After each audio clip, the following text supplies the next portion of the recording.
How's it going, everybody? Two people that are gonna watch this. But yeah, so we're on day 7 right now, and today I'm just doing a dry fast.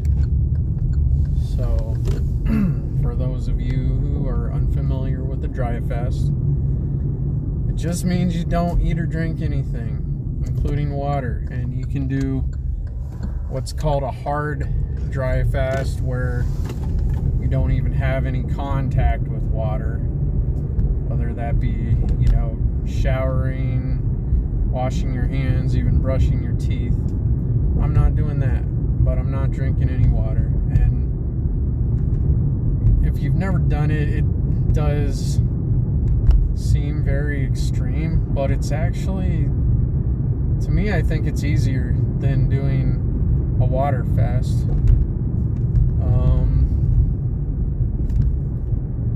I'm pretty hungry right now. As far as the water, I don't feel dehydrated. You still pee.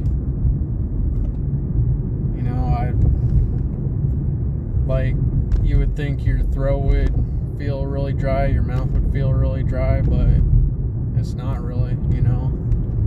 I still have saliva and everything. It doesn't just go away. Your body stores up water, and that's part of the theory behind dry fasting, which, since they won't study it in this country and actually perform real studies, we can only go on reports of people who have done it, and also, the Russians have studied it way back when, but the stuff is in Russian. I'm sure a lot of it has been translated. I'm sure somebody has gone through it, but the theory is, since your fat cells store a lot of water, that when your body excuse me, see, now that I'm on video, I feel like I sound dehydrated, but I assure you I didn't sound like this before I started the video. But anyway, now they'll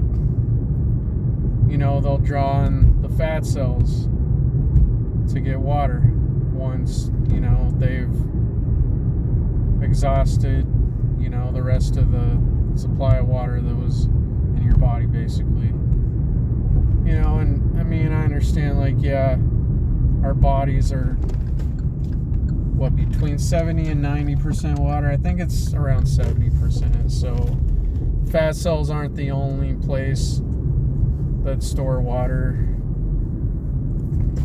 but I think the theory behind it is that they store more water, and because of the way your metabolism works. I mean, you do burn fat and carbs as fuel, right? And there's obviously no carbs coming in, so what are we gonna burn, right? People who do dry fasts report that they lose more weight on a dry fast than just a regular water fast. So it's anecdotal, but I find it easier. I did a 2-day dry fast a week or two ago, and it wasn't really that hard. Honestly, I would have probably just done 3, but I had a big workout coming up, so I wanted to replenish my glycogen stores to be ready for that. So as far as this morning, I had a very light workout, so I've kind of set Monday as my mobility / foam rolling / maybe a little just extra chest, back, biceps and triceps. So I did 1 set of each, because I don't want to overdo it on a dry fast.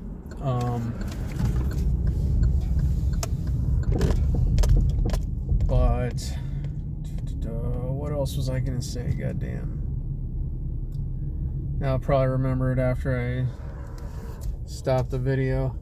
But anyway, yeah. So this is day 7. So I'll have another weigh-in tomorrow morning, and we'll see what the net loss has been on this diet. But, you know, I mean, obviously, you know, dry fasting for a day, that's gonna really ramp up the calorie deficit, right? And even after my big meal yesterday, I was still at a net calorie deficit for the week, but that's only if you look at Monday, which Monday was technically not part of this 7-day rotation, and I did eat light on Monday. But I'll have an even bigger calorie deficit if we figure in this, you know, and not Monday. So from Tuesday through Monday, this Monday, I'll have about close to 1,000 calorie deficit average for the week. I think I'll be at around 1,600 average, and I'm supposed to be at 1,900 average to lose 1 pound. So I'll probably like be, you know, just over like a pound weight loss for the week, which ain't bad. That's you know, look, it's getting harder as I'm getting a little leaner. You know, I'm still not that lean. My scale says I'm 18%, but people, you know, looking at a picture say I look more like 15, and that you can't really rely on those, but whatever. Anyway, I'm gonna go back to the same rotation tomorrow, right? So start off with the carbs, except I'm gonna change it up a little bit. So rather than do carbs only for 3 days, I'm gonna do carbs only, and then I'm gonna do fat and protein only, and then carbs only, then fat and protein, then carbs only, and then my OMAD day, and then the dry fast. What I'm going to change about the fat and protein days, though, is I'm going to ramp up the protein. Because, you know, as I've said, it felt unnecessary and just unnatural to add all that extra fat that I didn't feel like I needed, you know. It did help with satiety, but I think the protein will also help. And plus, you know, since I'm basically going 4 days of the week on no protein, I'd kind of like to increase my protein intake a little, because that's also part of the, you know, premise that I'm trying with this, is I want to see how low I can go on the protein without losing muscle. Okay, because you hear a lot of different things, you know, some people swear by the 1 gram per pound, but when you look into that, it's actually, you know, kind of, there's really not a lot of evidence for anything over 0.7 grams per pound, and some people say even that 0.7 is figuring lean mass, and so not actual body weight, right? So I'm testing it out. I mean, if you know me, you know that I want to get big, you know, but I'm doing the leaning out first, so I have a little room to get big without worrying about gaining too much fat. And I'm going to do it slower this time so I don't gain too much fat. But I like my muscle. I'd like to have more of it, but at the very least, I'd like to not lose any while I'm trying to cut down the fat. So I am going to be watching that. I'm also going to be watching my numbers in the gym. And if I see trends, then I will adjust accordingly. So I should have more data by the end of next week but you can consider basically this as the end of week 1, and I'll have more to report on tomorrow. All right.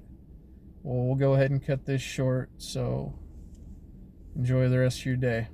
Take care.